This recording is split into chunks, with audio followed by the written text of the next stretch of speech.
અવશ્ય ભેટ આપી તમારા ઘરમાં આવ્યા. તમારો વચન કીર્તન કરતા સમયે તમારા વચનો આશીર્વાદને પ્રાપ્ત કરીએ એ માટે અમે ગ્રહ અમારી દૃષ્ટિ ઊંચી કરીએ છીએ. પ્રભુ તમારી સાથે વાત વ્યવહાર કરજો અને આજે જ્યાં જ્યાં તમારું વચન આવી રહ્યું છે ને આવશે એ તમામ જીવન પ્રભુ તમે આશીર્વાદિત કરજો. વચન સાંભળીએ માટે સામર્થ્ય જ્ઞાન આપજો, ગ્રહણ કરતું દયા આપજો અને વચનના પ્રકાશમાં અમારા જીવનને તૈયાર કરી શકીએ એવો તમે અમારો વિશ્વના નામમાં પ્રાર્થના સાંભળી સ્વીકાર કરો. આમીન. Good morning. જય મસીહ. બધા ખુશીઓ પ્રભુનું ભજન કરવા માટે રવિદિન પ્રભુવાર આદિત્યવાર ઈશ્વર આપણને આપે છે એ માટે કે આપણે પ્રભુના લોકોની બાળકો તરીકે પ્રભુના ઘરમાં જઈએ, પ્રભુનું ભજન કરીએ અને આશીર્વાદ પ્રાપ્ત કરી શકીએ. અને તેથી કરીને એ આનંદ આપણા જીવનમાં મોટો હોય. અઠવાડિયું અને અઠવાડિયા પછી રવિવાર ત્યારે આ રીતે સ્વામી ભજન સેવામાં આપણે આવીએ છીએ. આજના વર્ષ માટે આભારી છે. ખૂબ શુભેચ્છા. જીવનની જગ્યામાંથી અન્ય મંડળીમાંથી છે તમામ લોકો ફરીથી અમે આવકારીએ છીએ. બંને બાળકો મેરીશા જ્ઞાન શ્રીજોનું જાહેર ભજન સેવામાં બાપ્તિસ્મ કરવામાં આવ્યું. તેમને તેમના માતા પિતા અને પરિવારને ફરીથી શુભેચ્છા પાઠવી છે. બાળકો પરસ્પરના વિશ્વાસમાં વૃદ્ધિ પામે તેવી પ્રાર્થના શુભેચ્છા છે. શાસ્ત્ર ભાગો આપણે વાંચ્યા અને વિશેષ કરીને પ્રેતના મૃત્યુમાંથી કેટલીક જગ્યાએ આપણે જવાના છે. પ્રેતના મૃત્યુ એમ આપણે કહીએ છીએ ત્યારે શરૂઆતની ખ્રિસ્તી મંડળીનું ચિત્ર આપણને જોવા મળે છે. પ્રેતના મૃત્યુ એમ આપણે કહીએ છીએ ત્યારે ઘણા બધા લોકોને જુદા જુદા નામો પણ આપે છે. પવિત્ર આત્માના કાર્યો, સાજાપણાના ઉપાદાન, ઘણા બધા અકલ્પ્ય એવા પરિવર્તનો, સતામણી, વિરોધ, વંટોળ, આ બધું જ શરૂઆતની બધી મહત્વ અને એ પ્રેતના કૃત્યમાં આપણને જોવા મળે છે. અગાઉ પણ મેં કહ્યું છે એ પ્રમાણે નવા કરારની અંદર સુવાર્તા એટલે માથીની સુવાર્તાની વાત કરતા પ્રેતનું કૃત્ય, પ્રેતના કૃત્યોમાં સૌથી વધારે અધ્યાય છે. અથવા તો માથીની સુવાર્તા અને પ્રેતના કૃત્યોમાં 28-28 અધ્યાય આપણને જોવા મળે છે, જે નવા કરારના સૌથી મોટા પુસ્તકો તરીકે આપણને જોવા મળે છે.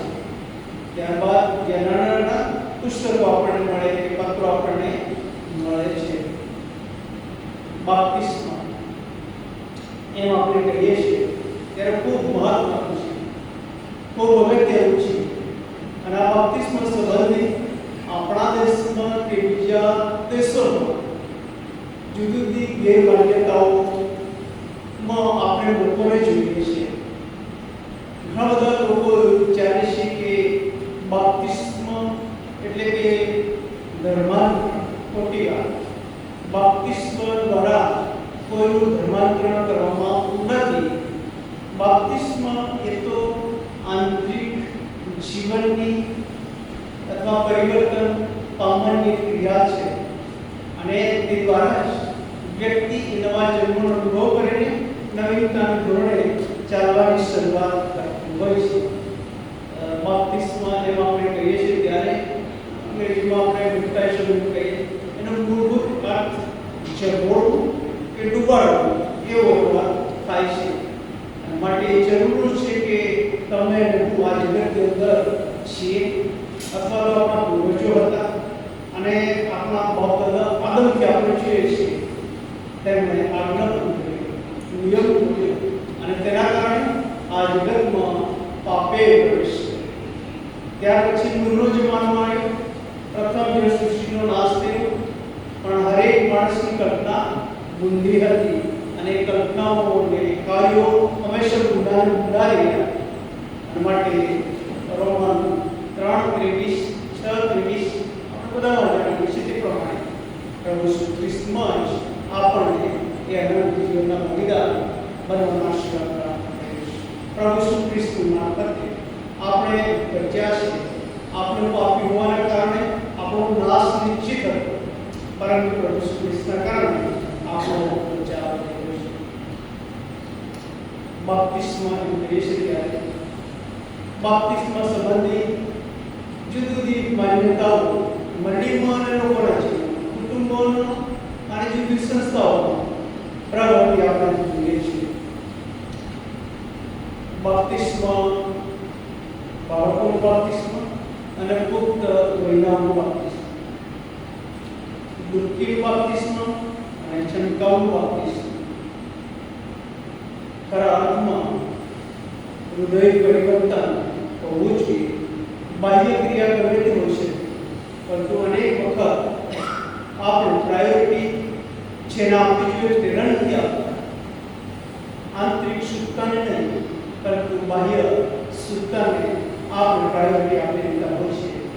અને માટે બાપ્તિસ્મા એ તો આપણા આંતરિક વિશ્વાસની બાહ્ય નિશાની છે કે જે ઈશ્વરના વચન પ્રમાણે બાળક અથવા પુખ્ત વયનાને આપણે જાહેર ભજન સેવામાં લોકોને બાપ્તિસ્મા આપતા હોય છે. અને એનો ઉદ્દેશ આપણે જોઈએ છે ત્યારે આપણે પ્રભુ ઈસુ ખ્રિસ્તની વાત આપણે કરીએ છીએ. પ્રભુ ઈસુ ખ્રિસ્ત આ જગતમાં આવ્યા. સેવાની શરૂઆત પૂર્વે યોહાન બાપ્તિસ્મની મારફતે યર્દનમાં પ્રભુ ઈસુ ખ્રિસ્ત પોતે બાપ્તિસ્મા લે છે. ત્યાર પછી પોતાના મરણ અગાઉ છેલ્લું ભોજન, લાસ્ટ સપર, પોતાના શિષ્યોની સાથે તેઓ ત્રિવેણીમાં લે છે. અને એમ કરીને બાપ્તિસ્માનું ભોજન પ્રભુ ઈસુ ખ્રિસ્તે સ્થાપ્યા. જો કે એના પાયા અને મૂળ નિરાકરણમાં છે, પણ એનો અર્થ આ બંને સંસ્કારમાં પ્રભુ ઈસુ ખ્રિસ્તે પોતે જાહેર કર્યો. આજે સમસ્ત વિશ્વની મંડળી બાપ્તિસ્મા અને પ્રભુની બંને સંસ્કાર દ્વારા પ્રભુમાં વધે છે, વૃદ્ધિ પામે છે. અને બંને સંસ્કારમાં મંડળીએ જોડાવું જોઈએ. શાહી આદેશ પ્રભુ ઈસુ ખ્રિસ્તે પોતાના શિષ્યોને પુનરુત્થાન પામ્યા પછી શાહી આદેશ આપ્યો, માથે 28:19-20. અને શિષ્યોને કહેવામાં આવ્યું એ માટે તમે જઈને સર્વ વિશ્વાઓને શિષ્ય કરો, બાપ તથા દીકરા તથા પવિત્ર આત્માના નામે તેઓને બાપ્તિસ્મા આપતા. મેં તમને જે આજ્ઞા આપવા શીખવ્યું છે એનું શિક્ષણ તમને આપો. અને પછી એમ કહે છે કે જુઓ, જગતના અંત સુધી હું સર્વકાળ તમારી સાથે છું. વચન આપનાર વિશ્વાસુ ઈશ્વર પુનરુત્થાન પામેલા પ્રભુ ઈસુ ખ્રિસ્ત ગ્રેટ કમાન્ડમેન્ટ શાહી આદેશ આપવા કહે છે.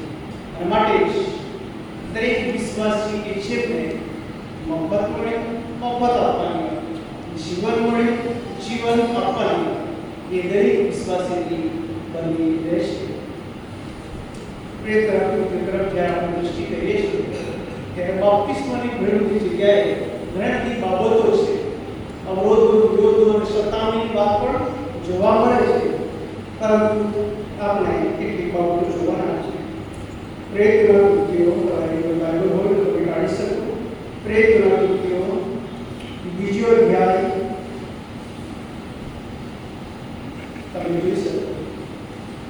50મા દિવસે પવિત્ર આત્માનું આગમન થયું મંડળી પર, અને મંડળીનું પરિવર્તન.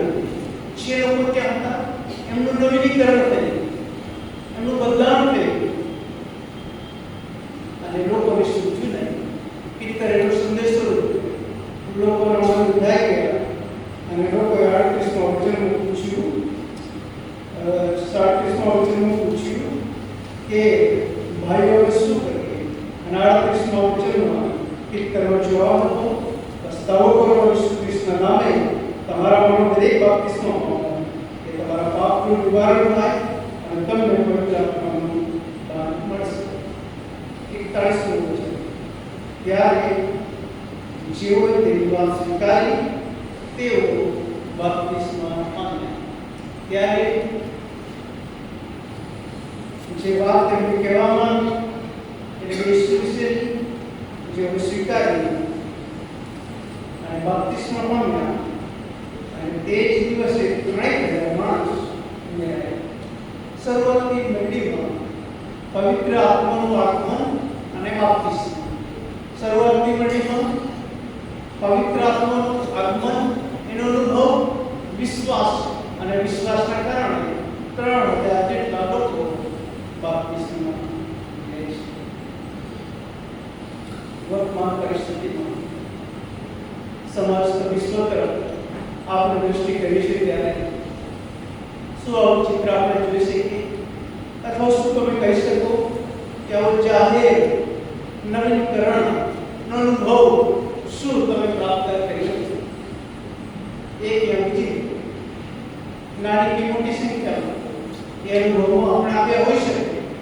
એ ચાહે કોઈ સેમિનાર હોય, કોઈ રિટ્રીટ હોય કે કોઈ મોટી કૃત્ય હોય, ઘણા બધા લોકોએ પ્રભુને સ્વીકાર્યા, એમનું નવીનીકરણ થયું. પરંતુ શું આપણું નવીનીકરણ થયું? આ પ્રશ્ન આપણા સામે છે. શું આપણે ઈસુ ખ્રિસ્તને સ્વીકાર્યા છે? જો સ્વીકાર્યા છે તો એ 3,000 લોકોની જે સંખ્યા હતી એમાં હજારો અથવા કરોડોની સંખ્યા છે. એમાં તમે હું પણ પરિવર્તન પામેલા પાત્ર તરીકે ગણના થઈ. ખ્રિસ્તી હોવું એક વાત છે, પણ ખ્રિસ્તને તારનાર તરીકે ઓળખવા બીજી વાત છે. ખ્રિસ્તી હોઈ શકું બીજી પેઢી, પરંતુ ખ્રિસ્તનો અંગત અનુભવ ન પણ થઈ શકે અથવા ન પણ કરી પછી કરે સજી વાત છે એવું આપણે કહેતા હોઈ શકીએ છીએ. અને માટે નિકોદેમસ સાથે પ્રભુ ઈસુ ખ્રિસ્ત વાર્તાલાપ કરે છે. પ્રત્યુત્તરી શાસ્ત્ર વાંચનમાં આપણે વચન પણ વાંચ્યું, જે કોઈ માણસ પાણીથી તથા આત્માથી જન્મ્યો ન હોય તો તે દેવનું રાજ્ય જોઈ શકતું નથી.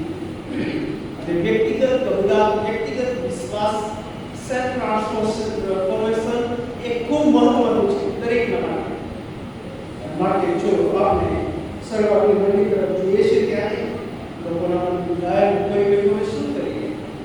ઇતરે કર્યું કે પ્રસ્તાવ અને તમારા દરેક જણ પ્રભુ સ્વીકારો, તમારા પાપ માફ કરવામાં આવે. 3,000 લોકોએ એવું કર્યું, પ્રસ્તાવ કર્યો, કબૂલાત કરી, ખ્રિસ્તને સ્વીકાર્યું અને મંડળીમાં 3,000 માણસો 42માં વચનમાં 4 બાબતો તેઓ પ્રેમના દુઃખમાં, સંગતમાં, રોટલી બાંધવામાં તથા પ્રાર્થનામાં દ્રઢતાથી લાગુ રહ્યા. અને 43માં વચનથી 47માં વચનમાં બીજી કેટલીક લાક્ષણિકતાઓ વિશે આપણને મળે છે જે શરૂઆતની મંડળીમાં જોવા મળે છે. ત્યાંથી આપણે આગળ વધીએ 8મો અધ્યાય અને તેના 26માં વચનથી 40માં વચન. એક એવું પાત્ર કે જે ધાર્મિક હતું, ભક્તિશીલ હતું, પરંતુ એની ભક્તિ, એની ધાર્મિકતાના કારણે ઈશ્વરનો અંગત અનુભવ, ઈશ્વરની અંગત ઓળખ એને નહોતી. અને એનું નામ હબસી શરૂઆતની મંડીમાં પ્રેરિત આકૃતિ 6 અને 5 7 પવિત્ર આત્માથી ભરપૂર, જ્ઞાનથી ભરપૂર, પ્રતિષ્ઠિત એવા આગેવાનોનું લિસ્ટ આપણને મળે છે. એમાં સ્ટેફન જો કે એની શહીદી 7 અને 8માં અધ્યાયમાં આપણે જોઈએ છે. ત્યારબાદ બીજું નામ ફિલિપ, અને દૂતે કહ્યું કે તું હબસી ખોજાના રથની સાથે થઈ જા. અને હબસી ખોજો યરૂશલેમમાં ભજન કરવા માટે આવ્યો હતો, પરત જઈ રહ્યો હતો. અને ફિલિપને ઈશ્વરના દૂતની વાત હતી આ વાત હેરોદની સાથે ફિલિપ થઈ જાય છે.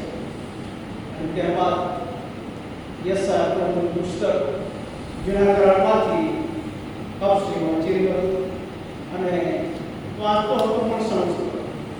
ઘણી વાર આપણને પણ એવું બને આપણે વાંચીએ તો બરાબર પણ આપણે સમજણ ઓછી પડે અને માટે આપણે કોઈની મદદ લઈએ છીએ લેવી જોઈએ એ જરૂરી છે અને માટે અપસી ખોજો કે જેણે ફિલિપીમાં અને પ્રશ્ન પૂછ્યો જે વાંચે છે શું સમજે છે અને બહુ નિખાલસથી અપસી ખોજાય કે કોઈના સમજાય છે કેવી રીતે સમજી શકે શરૂઆત કરીને એ ધાર્મિક હતો ભક્તિશીલ હતો નિયમિત એ પર્વમાં ભાગ લેતો હતો લાંબા અંતરથી યરુશલેમ તે આપતો હતો પોતાનો સમય પોતાની શક્તિઓ પોતાના નાણાં બધું જ ખર્ચીને તે આવતો હતો અને નિયમિત પ્રભુનું વચન પરંતુ એ વચન સમજણ એમાં જૂના કરાર જોઈએ છે ત્યારે યશાયા 53 નો એક ભાગ અપસીમાં જો વાંચી રહ્યો હતો અને જૂના કરારમાં પ્રભુ કૃષ્ણ માટે યશાયા 53 એ આખો અધ્યાય આપણને જોવા મળે છે દુઃખ સહન કરનાર સેવક તરીકેનું ચિત્ર ત્યાં રજૂ કરવામાં આવ્યું છે અને પછી ફિલિપને કહે છે કે ઉપરાણ ફિલિપ રથમાં બેસી જાય છે પછી આપણે અહીં એમ વાંચીએ છીએ 35માં વચન 8 અને 35 ફિલિપે બોલવાનું શરૂ કર્યું અને શાસ્ત્રની એ વાતથી આરંભ કરીને તેને ઈસુ વિશેની સુવાર્તા કરી તો માર્ગે ચાલતે જરા પાસે આવી પહોંચ્યા ત્યારે ખોજાએ કહ્યું જોઈ પાણી છે મારે બાપ્તિસ્મા પામવાની સી હતી ફિલિપે કહ્યું નહોતું કે તારે બાપ્તિસ્મા લેવું જોઈએ અત્યાર સુધી ઘણી બધી વખત યરુશલેમમાં આવી હશે આવો પ્રસંગ પ્રથમવાર જ એના જીવનમાં આવ્યો હશે એનું નવીનીકરણ એનું પરિવર્તન થયું અને કહે છે કે મારે બાપ્તિસ્મા પામવાની સી અડચણ છે 37 વચન ફિલિપ કહે છે કે જો તું તારા પ્રભુથી વિશ્વાસ કરે છે તો તે ઉચિત છે તેણે ઉત્તર આપ્યો ઈસુ ખ્રિસ્ત તે દેવનો દીકરો છે એવું હું માનું છું દરેક બાપ્તિસ્મા પામનાર વ્યક્તિના મોંમાંથી આ વાક્ય નીકળવું છે અથવા કબૂલાત હોવી જોઈએ ઈસુ ખ્રિસ્ત તે જ દેવનો દીકરો છે એવું હું માનું છું પ્રેતના વિશ્વાસનામાં આપણે કહીએ છીએ ઈશ્વર પિતાને હું માનું છું ઈશ્વર પુત્રને હું માનું છું અને ઈશ્વર પવિત્ર આત્માને હું માનું છું એક દિવસ એક ચર્ચમાં રીતે પ્રભુના સેવક સંદેશો આપી રહ્યા હતા પાછળ અને એ સંદેશો તો પ્રેતના કૃત્યો આધારિત હતો અને ઘણા બધા લોકો ઉત્સુકતાથી રાહ જોઈ રહ્યા હતા બાઇબલમાંથી તો ઘણા બધા સંદેશા લોકો આપે છે પરંતુ પ્રેતના કૃત્યોમાંથી આપે એ વાત પહેલા પડે અને સંદેશો આપતા ઘણી બધી બાબતોને કહી અને છેલ્લે એમ કહ્યું કે પ્રેતના કૃત્યો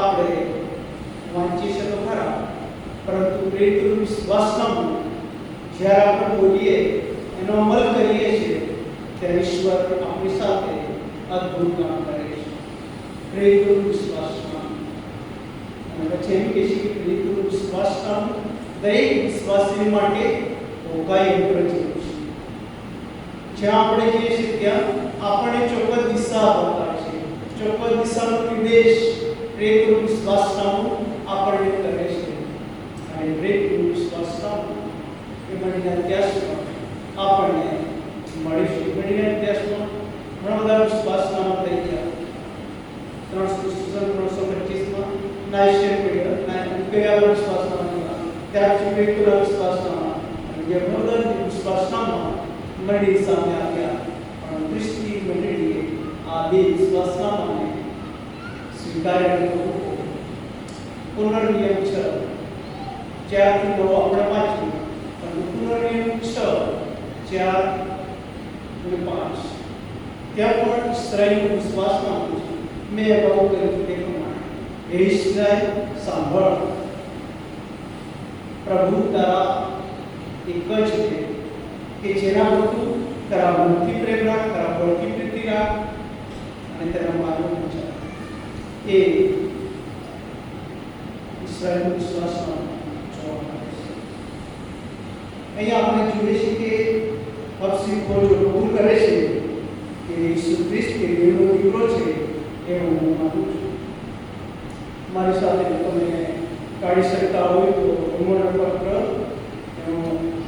10મો અધ્યાય 9 અને 10 તમે જોઈ શકો. ત્યાં એવું લખવામાં, જો તું તારી મોઢે ઈસુને પ્રભુ તરીકે કબૂલ કરીશ અને દેવે તેને બોલાવવાનું પાછું ઉગાડ્યો એવો વિશ્વાસ તારા અંતઃકરણમાં રાખીશ તો તારણ પામીશ. કારણ કે ન્યાય પ્રમાણે અંતઃકરણથી વિશ્વાસ રાખવામાં આવે છે એ તારણ અર્થે મોથી કબૂલાત કરવામાં આવે છે. બાપ્તિસ્મા દ્વારા તારણ નથી, બહુ સ્પષ્ટ સમજી, પરંતુ તારણનો અનુભવ કર્યા પછી આપણે બાપ્તિસ્મા લઈએ છીએ ત્યારે એ ખૂબ મહત્વનું છે. કેમ કે મોથી એ કબૂલાત કરવામાં આવે છે.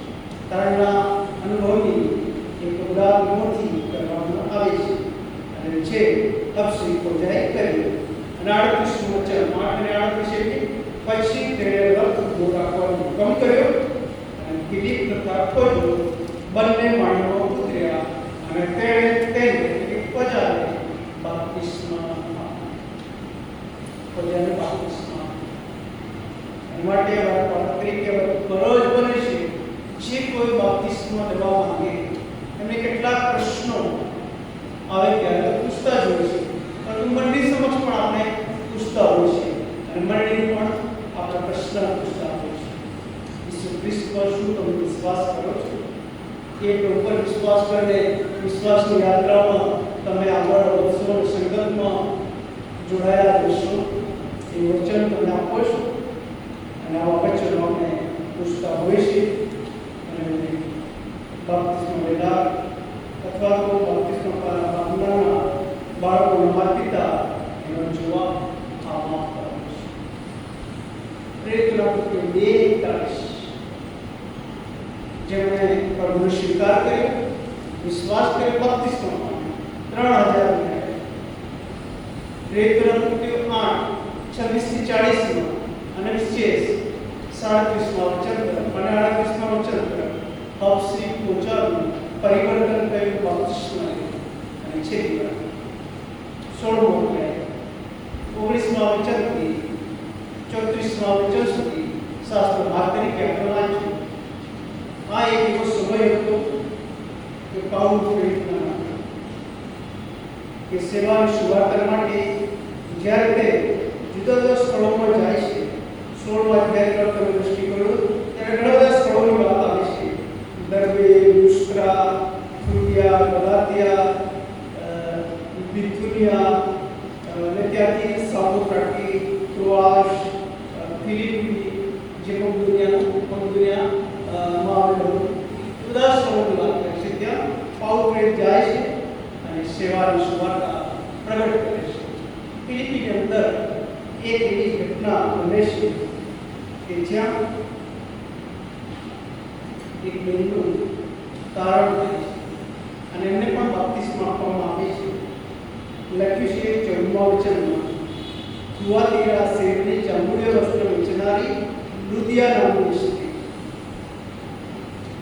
અને લખ્યું છે કે તે ઈશ્વર ભક્ત હતી, તેણે અમારું સાંભળ્યું, પ્રભુએ તેનું અંતઃકરણ ઉઘાડ્યું.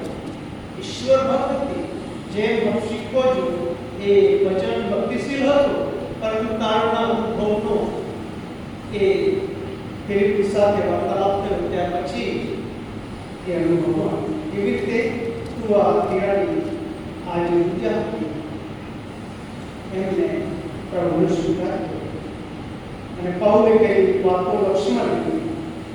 15મું વચન એમ કે છે, કૃત્યો 16:15, તેનું તથા તેના ઘરના માણસોનું બાપ્તિસ્મા થયા પછી તેણે કાલાવાલા કાર્ય કર્યું, જો તમે મને પ્રભુ તરફ વિશ્વાસ કરતા હો તો મારા ઘેર આવીને રહો.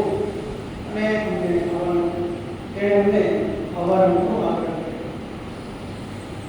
આ પૃથ્વી પર ઘણા બધા એવા જીવનો છે કે જેનું નવીનીકરણ થાય છે, ઉદન પરિવર્તન થાય છે. એમને વેશ પલટો કરવાની જરૂર પડતી નથી, કપડાં ચેન્જ કરવાની જરૂર પડતી નથી. આપણે વસ્તુઓ બદલી શકીએ, પરંતુ જીવનો બદલવાનું કામ તો પ્રભુનું છે. જે કોઈને સ્વીકારે છે, કબૂલ કરે છે, માફ કરે છે અને ઈશ્વર જીવનો બદલી શકે. માટે અહીં આપણે જોઈએ છીએ એક એવો વળાંક આવ્યો કે એક જુવાન દીકરી હતી કે જે ભવિષ્ય બાપવાનું દાન કરતી અને એનો ઉપયોગ કરવાના ઘણા બધા લોકો હતા. અને પ્રાર્થના કરવામાં આવી, અને અશુદ્ધાત્મા એ બંધન એ દીકરીમાંથી દૂર થઈ. અને માટે એના જે માલિકો હતા એમને એવું લાગ્યું કે હવે આપણી કમાણી પર આ પ્રાપ્ત કર્યું છે, આપણી જે આશા છે એ હવે લોપ થઈ રહી છે, આપણે શું કરીએ? અને એમણે અમલદારો પાસે, આગેવાનો પાસે જઈને આ વાત રજૂ કરી અને ખોટા આક્ષેપ મૂકવામાં આવ્યા કે આપણે રોમનોને જે રીત રિવાજો પાળવા ન જોઈએ તે આ વ્યક્તિ શીખવે છે, જાહેર કરે છે. અને પાઉલને, સિલાસને પકડીને પછી જેલમાં પૂરી દેવામાં આવે છે. અને કહેવામાં આવ્યું કે ચોકસાઈ આપવામાં આવે. અને જેલની અંદર એમ કહેવામાં આવે છે દરોગો હતો એ અંદરના બંદીખાના ગયા અને એવો ચુસ્ત બંદોબસ્ત રાખ્યો. અને તમારા મારે સિવાય એ તમામ પ્રકારના જેલ હોય કે બીજી બાબતો હોય, બંધનો તોડીને એની બહાર એના લોકોની સાથે રહે છે. તમારા પાસે ઈશ્વર એવા છે કે ઈચ્છીઓ નદીઓમાં ફેલી જાય, પાણીઓમાં ફેલી જાય અને અગ્નિમાં થઈને પસાર થવું પડે, પરંતુ એ પાણીના પ્રભાવ કે અગ્નિની જ્વાળા એમને અસર કરતી નથી.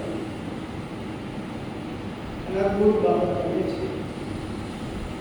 25મું વચન કે છે રાતના સુમારે પાઉલ તથા સિલાસ પ્રાર્થના કરતા હતા તથા દેવના સ્તુતિ ગાતા હતા અને બંદીવાનો એવું સાંભળતા.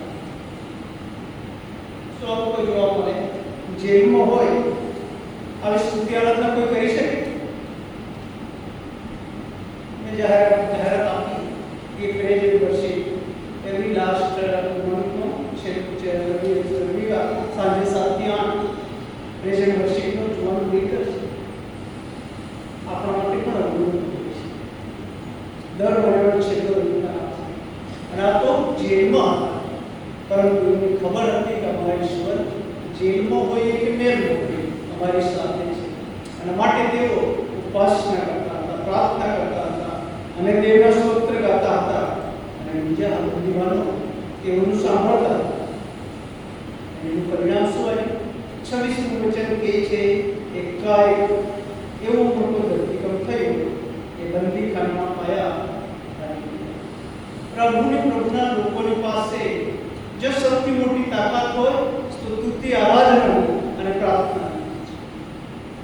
ये रखो કે આખો ઇતિહાસ આપણે જોઈએ છે. 7 વાર કર્યા, લોકારો કર્યો, વસ્ત નગર જીતી ગયેલા. જેલમાં પ્રાર્થના અને આરાધના કરવામાં આવી, મોટો ધરતીકંપ થયો, જેલ ઉડી ગઈ, તમામના બંધનો છૂટી ગયા. અને જે જેલર હતો એણે એવું માન્યું કે હવે મારું વાળું કર્યું, હવે હું શું કરું? ઊંઘમાંથી જાય ત્યારે વિચાર અને પોતે પોતાની તલવાર લઈને આપઘાત કરવાનું વિચાર્યું. પાઉલે મોટે સાધુ અને કહ્યું કે તું પોતાને કઈ કરીશ નહીં, અમે બધા હેરાન છે, અમે કોઈ ગયા નથી, નાસી છૂટ્યા નથી, બધા જઈએ છે, સુરક્ષિત છે, સલામત છે. અને જેલર તેઓની પાસે જાય છે. લખ્યું છે કે દીવો મંગાવીને તેઓની પાસે એ દીવું પડે છે, જાય છે. ખરેખર આ જ બાબત છે કે હું સ્વપ્ન જોઈ રહ્યો છું. એમની પાસે જોયું પથારીમાં હોવું એક વાત છે અને પથારી છોડીને જે તે સ્થળ પર જવું એ બીજી વાત છે. અને એ વાસ્તવિકતાનો અનુભવ કરે છે કે ના વાસ્તવિકતા છે. જેલ ખુલી ગઈ છે, કેદીઓ તો અહીંયા છે, એ વાસ્તવિકતા છે. અને એક પ્રશ્ન આવ્યો, સાહેબો તારણ પામવા સારું મારે શું કરવું? આ પ્રશ્ન સમગ્ર માનવ જાતનો છે, જે આ દોરવાય પણ કર્યો. આ જ પ્રશ્ન લુક 18:18 એક અધિકારી પુરુષ ખ્રિસ્તી પાસે આવે છે અને એમ કહે છે કે અનંત જીવનનો પાસો પામવા માટે શું કરવું? સાહેબ તારણ પામવા સારું મારે શું કરવું? અને બહુ સિમ્પલ સારી તો ગુલાબ કરો, વિશ્વાસ કરો. અને પ્રભુ ખ્રિસ્ત શ્રી દેવનું રાજ્ય પ્રગટ કરવા માટે આવ્યા હતા. યોહાન બાપ્તિસ્મા પણ દેવનું રાજ્ય પ્રગટ કરવા આવ્યા હતા. એમનો એક જ નિર્દેશ હતો, પસ્તાવો કરો, સુવાર્તા કરો, વિશ્વાસ કરો. દેવનું રાજ્ય પાસે આવ્યું છે. અહીંયા કહેવામાં આવ્યું તે પ્રમાણે કે પ્રભુ ઈસુ પર વિશ્વાસ કરો. 31 એટલે તું તથા તારા ઘરના સર્વ માણસો તારણ પામશે. પાઉલે સિલાસને એવું કીધું કે ચાલો તમે બાપ્તિસ્મા છે વાત હતી બેસી વાત દરોગાને કહેવામાં નહીં આવ્યું કે અમારા જેવા અંતરે ખ્રિસ્તી બનાવતી, પણ કહેવામાં આવ્યું કે પ્રભુ ઈસુ પર વિશ્વાસ કર, એટલે તું તથા તારા ઘરના સર્વ માણસો તારણ પામશે. ત્યારે તેને તથા તેના ઘરમાં જે હતા તે સર્વને પ્રભુનું વચન કહી સંભળાવ્યું. પછી રાત્રે તે જ ઘડીએ તેણે તેઓને લઈ જઈને તેઓના સ્વરૂપ ધોયા અને તરત તે તથા તેના સગળા માણસો બપ્તિસ્મા. દરોગન કુટુંબ બપ્તિસ્મા, કેમ કે એમનું નવીનીકરણ થઈ ગયું, હૃદય પરિવર્તન થઈ ગયું. અને શરૂઆતે મેં કહ્યું તે પ્રમાણે આપણા આંતરિક વિશ્વાસને બાહ્ય પગલાં એટલે કે બાપ્તિસ્મા નહીં કે શું કહેવાય કે ખ્રિસ્તી બનાવવું, વડલાવવું નહીં કે ધર્માંતરણ કરી દેવાનું, પરંતુ આંતરિક વિશ્વાસની બાહ્ય પગલાં દ્વારા એને બાપ્તિસ્મા આપવામાં આવે છે. બાઇબલ પર દ્રષ્ટિ કરીએ, ખાસ કરીને નવા કરાર પર દ્રષ્ટિ કરીએ ત્યારે કેટલાક વચનો છે જે કહી રોમન પત્ર 6 અધ્યાય 3 અને 6 વચનમાં આ પ્રમાણે લખવામાં આવ્યું છે. રોમી 6:3 અને 4 તે માટે આપણે બાપ્તિસ્મા દ્વારા તેની સાથે મરણમાં દટાયા કે જે ખ્રિસ્તને બાપના મહિમાથી ઉલામાંથી ઉપાડવામાં આવ્યો, તેમજ આપણે પણ નવા જીવનમાં ચાલીએ.